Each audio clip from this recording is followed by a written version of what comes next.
Hello दोस्तों, हमारे YouTube channel में आपका स्वागत है। नेक्स्ट वीडियो हमने सभी आदिकाल पर डाली थी। अभी हम द्विवेदी युग को शुरू करेंगे। तो यहाँ पर देखेंगे कि ये कब से कब तक आरंभ हो रहा है। अब बहुत सारे अभ्यर्थी पूछते हैं कि कब वैकेंसी आने वाली है वर्ग 1 की, और साथ में बहुत सारे अभ्यर्थी पात्रता के लिए परेशान है। तो परेशान होने की आवश्यकता नहीं है, जल्द ही इसका नोटिफिकेशन आ जाएगा। तो देखिए, भारतेंदु युग के काव्य के विकास का दूसरा चरण द्विवेदी युग से आरंभ हुआ।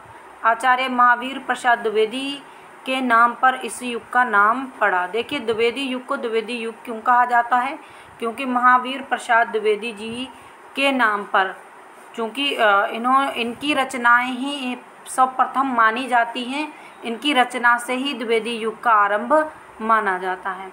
इस युग की समय सीमा 900 से 920 तक की मानी गई है। डॉक्टर नागेंद्र ने इस युग को जागरण सुधार काल भी कहा है।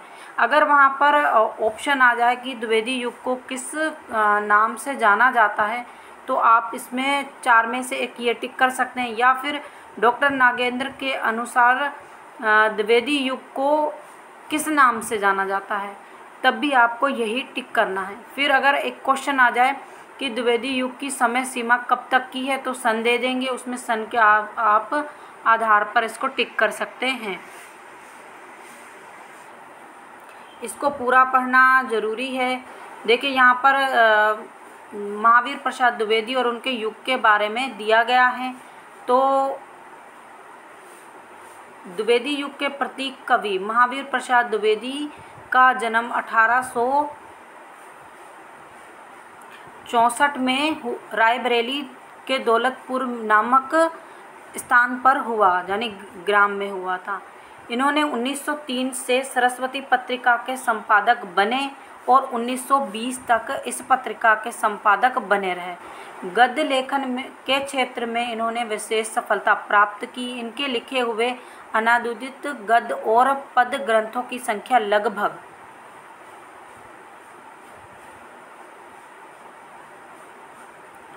80 है। यह आधुनिक काल में हिंदी गद्य और पद भाषा के परिमार्जक हैं। काव्य भाषा के रूप में इन्होंने खड़ी बोली, यानी महावीर प्रसाद द्विवेदी ने कौन सी भाषा में अपनी रचनाएं लिखी थी? तो खड़ी बोली में लिखी थी। और अगर आपसे ये पूछा जाए, कभी ऐसा क्वेश्चन आ जाए कि द्विवेदी युग में अधिकतर रचनाएं किस भाषा में हुई, तो खड़ी बोली आप बोल सकते हैं। तो यहाँ पर द्विवेदी जी की रचनाएं दी हैं और ये उनका पूरा है। अब हम क्वेश्चन यहाँ से शुरू करेंगे। देखिए, हमने आपको बता दिया था कि क्वेश्चन द्विवेदी युग के बारे में कैसे आएगा। द्विवेदी युग को जागरण काल किस विद्वान ने कहा था? तो किसने कहा था? डॉक्टर नागेंद्र ने। और ऊपर भी हमने आपको बताया, उन्होंने इसको जागरण सुधार काल के नाम से भी जाना जाता है। अगर जागरण सुधार काल भी आ जाए तो आप देख सकते हैं, डॉक्टर नागेंद्र ने इसे जागरण सुधार काल भी कहा है। तो इस नाम से भी क्वेश्चन आ सकता है कि डॉक्टर नागेंद्र ने द्विवेदी युग को जागरण मतलब किस काल के नाम से कहा है? जागरण सुधार काल के नाम से भी कहा है और जागरण काल के नाम से भी आ सकता है, यानी ऑप्शन दोनों दे सकते हैं। कुछ भी तो आपको दोनों ही याद रखना पड़ेंगे। अगला क्वेश्चन है, आधुनिक काल में हिंदी गद्य और पद की परिभाषा के परिमार्जक कौन है? ऊपर ही हमने ये क्वेश्चन पढ़ लिया था, इसको डीप में, कि महावीर प्रसाद द्विवेदी जी इसके परिमार्जक कहे जाते हैं। डी इसका राइट आंसर रहेगा। आचार्य महावीर प्रसाद द्विवेदी ने, पूछने का अर्थ है किस भाषाओं में अपनी रचना की थी? तो आचार्य महावीर, इसमें से आप सभी को छांटना है। प्रियवास की रचना की, बाल उपयोगी साहित्य लिखा, छायावादी कविताएं लिखी, या खड़ी बोली का परिष्कार किया। तो क्या लिखना है इसमें? आपको क्या लगाना है? ए इसका राइट आंसर रहेगा। खड़ी बोली का परिष्कार किया। द्विवेदी युग की मुख्य उपलब्धि क्या है? तो द्विवेदी युग की मुख्य उपलब्धि क्या है? इन चारों में से बताना है। ए इसका राइट आंसर रहेगा। हमने आपको क्या बताया था कि द्विवेदी युग में जितनी भी रचनाएं हुई हैं खड़ी बोली में की गई हैं। तो खड़ी बोली का आप ये कह सकते हैं कि संपूर्ण विकास इसी युग से माना जाता है। द्विवेदी युग में किस कवि ने अन्य कवियों को खड़ी बोली में कविता लिखने के लिए प्रोत्साहित किया? तो हमने क्या बोला था आपसे, अभी ऊपर ही बताया था कि महावीर प्रसाद द्विवेदी ने सभी जो जितने भी कवि और लेखक थे उन्हें खड़ी बोली में, इससे पहले सभी क्या लिखते थे, ब्रज भाषा में लिखते थे। उसके बाद क्या हुआ, ब्रज भाषा को छोड़कर महावीर प्रसाद द्विवेदी के कहने पर ज़्यादातर लेखक किस में लिखने लगे, खड़ी बोली में लिखने लगे। तो डी इसका राइट आंसर रहेगा। महावीर प्रसाद द्विवेदी की रचना नहीं है, तो कौन सी नहीं है? इसमें से आपको पहले तो महावीर प्रसाद द्विवेदी की हमने पूरी रचनाएं आपको ऊपर दिखाई थी, वो आप सभी को याद करना है। वैसे तो सभी लेखकों की जितनी भी रचनाएं होती हैं याद रखना चाहिए, लेकिन यहाँ पर महावीर प्रसाद द्विवेदी और इम्पोर्टेंट जो जितने भी लेखक हैं या रचनाकार हैं उनकी रचनाएं आपको याद रखनी पड़ेंगी। तो इसमें से कौन सी रचना उनकी नहीं है? तो कौन सी नहीं है? स्वदेश कुंडल, सी इसका राइट आंसर रहेगा। स्वदेश कुंडल उनकी रचना नहीं है। 1857 के प्रथम संग्राम के बाद भारत के हिंदी प्रदेशों में आए राजनीतिक, सामाजिक और सांस्कृतिक परिवर्तन को जाना जाता है किस नाम से? तो किस नाम से जाना जाता है? इस किस नाम से बाद में उसमें रचनाएं भी होने लगी, ये भी क्वेश्चन आ सकता है। तो इसको किस नाम से जाना जाता है? नवजागरण, नवजागरण के नाम से जाना जाता है और इसमें खड़ी बोली से ही रचनाएं होने लगी। हिंदी नवजागरण की सबसे प्रमुख विशेषता क्या है? हिंदी नवजागरण की सबसे प्रमुख विशेषता क्या है? बी इसका राइट आंसर रहेगा। हिंदी प्रदेश की जनता में स्वतंत्र चेतना जागृत करना। द्विवेदी जी ने सरस्वती पत्रिका के माध्यम से क्या किया था? यानी उनके बारे में बताना है। यहाँ पर आपको चारों ऑप्शन में से एक ऑप्शन टिक करना है। तो कौन सा टिक करेंगे हम? सी, हिंदी गद्य का संस्कार, परिष्कार और परिमार्जन किया था। आप ये कह सकते हैं द्विवेदी युग से गद्य का भी विकास माना जाता है, मतलब संपूर्ण विकास उससे पहले हुआ, लेकिन अधिकतर फिर उसमें ज़्यादा प्रचलन में आया। महावीर प्रसाद द्विवेदी से प्रेरणा लेकर उनके आदर्शों को आगे बढ़ाने वाले कवि कौन से हैं? ये इम्पोर्टेंट क्वेश्चन है, आ सकता है, क्योंकि यहाँ पर दो लेखक एक साथ हो रहे हैं। क्योंकि एक ने तो मतलब एक के कहने पर दूसरे को प्रेरणा मिली। पहले वो ब्रज भाषा में लिखा करते थे, बाद में उन्होंने खड़ी बोली में भी लिखना प्रारंभ कर दिया, और उनके कहने से पहले वो पद्य में लिखा करते थे, फिर उन्होंने गद्य में भी लिखना शुरू कर दिया। तो इसका राइट आंसर क्या रहेगा? मैथिली शरण गुप्त रहेगा। सरस्वती पत्रिका से प्रेरित होकर कौन से कवि थे? तो अभी हमने क्या बताया ऊपर आपको, मैथिली शरण गुप्त। तो इसका राइट आंसर क्या रहेगा? सरस्वती पत्रिका से प्रेरित होकर कवि नए विषय में कविता करने लगे और ब्रज भाषा के स्थान पर खड़ी बोली में रचना करने लगे।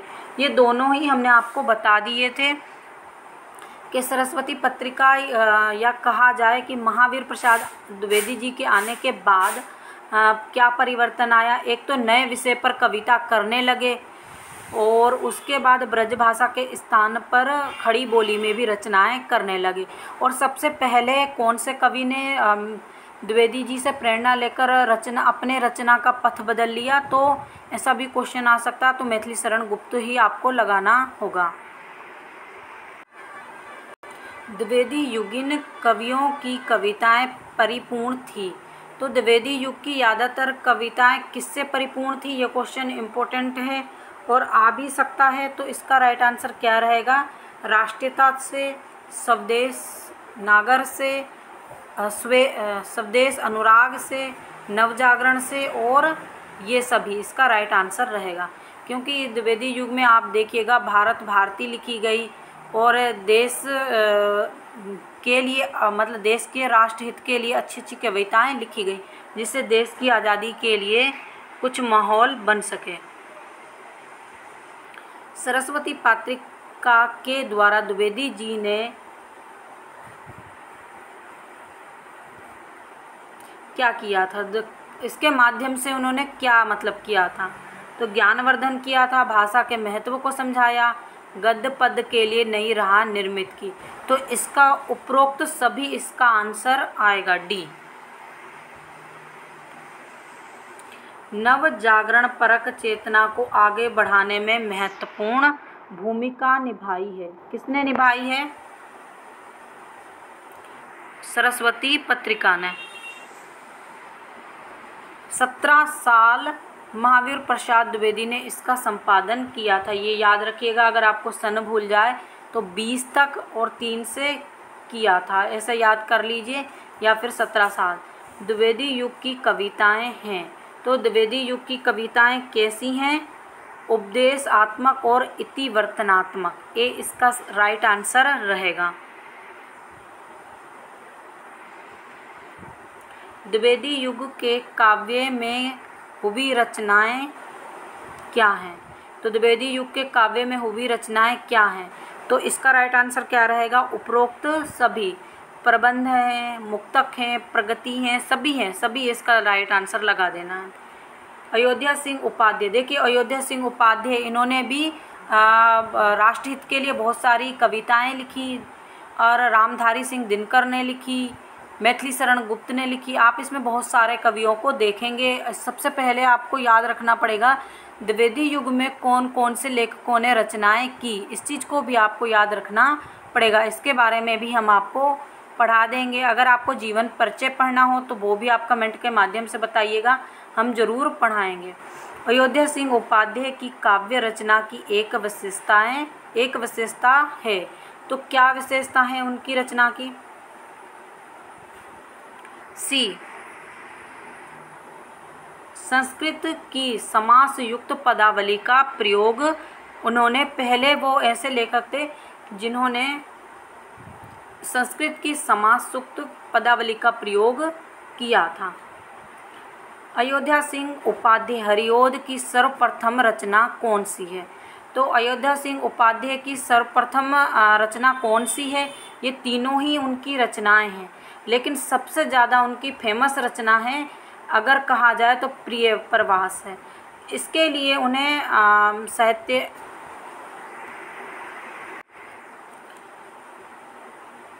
तो इसका राइट आंसर क्या रहेगा?